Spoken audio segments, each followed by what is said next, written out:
Anda kembali menyaksikan Breaking News TV One. Pemirsa, saat ini calon ataupun pasangan dari Sumatera Utara Edi Rahmayadi dan juga Hasan Basri saat ini telah mendaftar ke KPU Sumatera Utara. Edi Rahmayadi dan juga Hasan Basri didampingi oleh para pendukungnya serta pihak-pihak yang mengusung dirinya untuk maju dalam Pilgub Sumatera Utara. Kita saksikan bersama bahwa pasangan calon kepala daerah dan calon wakil kepala daerah Edi Hasan saat ini telah menuju ke KPU Sumatera Utara untuk memberikan syarat-syarat pendaftaran, baik itu berupa berkas, dokumen, dan juga administrasi yang nantinya akan diberikan kepada KPU Sumatera Utara dan selanjutnya akan diterima oleh pihak KPU untuk menyetujui Edi dan Hasan maju di Pilgub Sumatera Utara. Dari Sumatera Utara ini, Mas Hera, kita lihat bahwa ini adalah suatu PR yang sangat besar, khususnya bagi Edi sebagai calon petahana. Bagaimana Anda melihatnya? Bagaimana peluang Edi melawan Bobi Nasution? Ya, kalau kita lihat di beberapa provinsi yang melaksanakan pilkada, memang tidak banyak petahana yang maju ya. Dan Sumatera Utara salah satunya ada Edi Rahmayadi yang maju sebagai calon gubernur. Di Banten tidak ada petahana yang maju karena bupati petahananya tidak maju dalam pilkada. Di Jakarta juga tidak ada petahana karena kemarin Pak Anies tidak dicalonkan oleh partai-partai koalisi sebagai calon gubernur. Jawa Barat juga begitu karena Ridwan Kamil memilih maju di Jakarta. Di Jawa Tengah juga tidak ada petahana. Yang ada petahana mungkin juga ada di Jawa Timur ya, karena ada Ibu Khofifah. Dan saya kira di banyak tempat di pilkada yang diikuti oleh petahana itu ada beberapa kecenderungan yang bisa terjadi ya, atau pola-pola yang mungkin terjadi.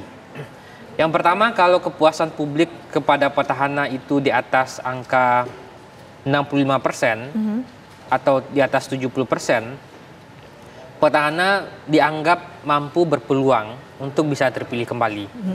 Tapi kalau kepuasan publik terhadap petahana itu di bawah angka 65% atau di bawah, dan lebih buruk lagi di bawah angka 60%, petahana biasanya akan kesulitan untuk bisa memenangkan dukungan pada pilkada.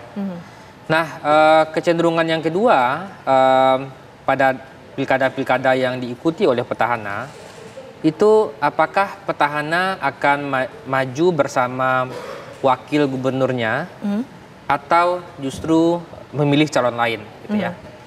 Nah, di beberapa pilkada petahana yang maju bersama wakilnya kembali itu tentu punya peluang yang besar menangnya dibandingkan petahana yang justru maju bersama pasangan yang baru ya.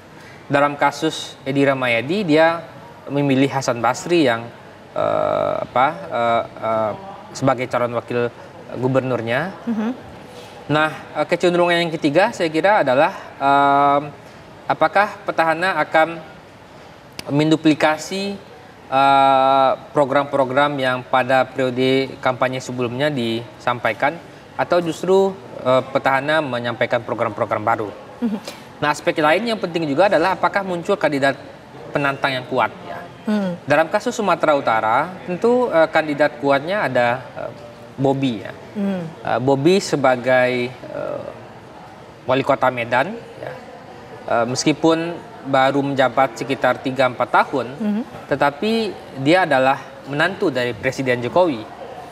Dan tentu faktor menantu ini juga menjadi penting karena kita tahu pengaruh politik Pak Jokowi masih besar. Meskipun dalam 1 bulan ke depan, sekitar lebih kurang 1 bulan ke depan, Pak Jokowi akan mengakhiri jabatannya sebagai presiden 2 periode.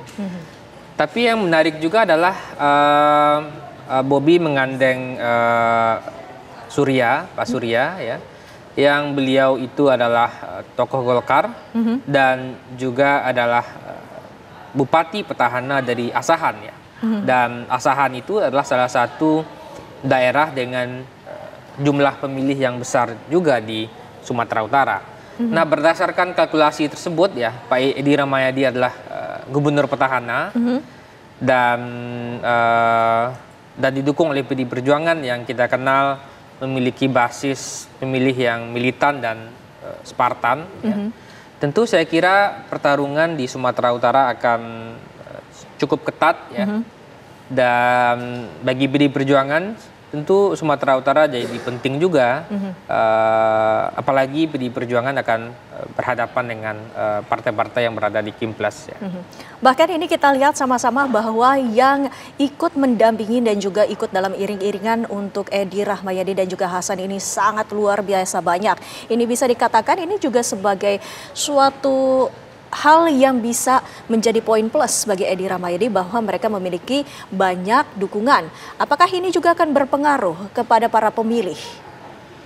Ya, pertarungan di Sumatera Utara itu bisa kita klasifikasikan dalam beberapa hal ya, beberapa aspek ya. Pertama, dia adalah pertarungan antara petahana dan non petahana. Ya, pertarungan apakah masyarakat Sumatera Utara akan kembali melanjutkan kepemimpinan Pak Edi Rahmayadi atau justru akan memilih kepemimpinan baru yang diwakili oleh Bobi.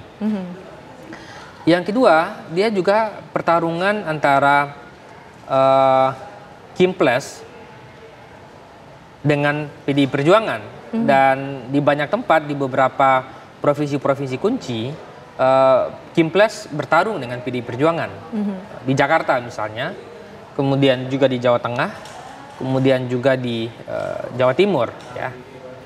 Dan yang ketiga adalah juga pertarungannya adalah pertarungan apakah masyarakat akan memilih Bobi yang didukung oleh Pak Jokowi dan dinasti, atau justru memilih petahana itu Edi. Ini juga nanti dinasti akan menjadi sebuah peta politik yang tanda tanya besar dan juga kita akan terus menantikan seperti apa jawabannya, nanti kita akan lihat bersama.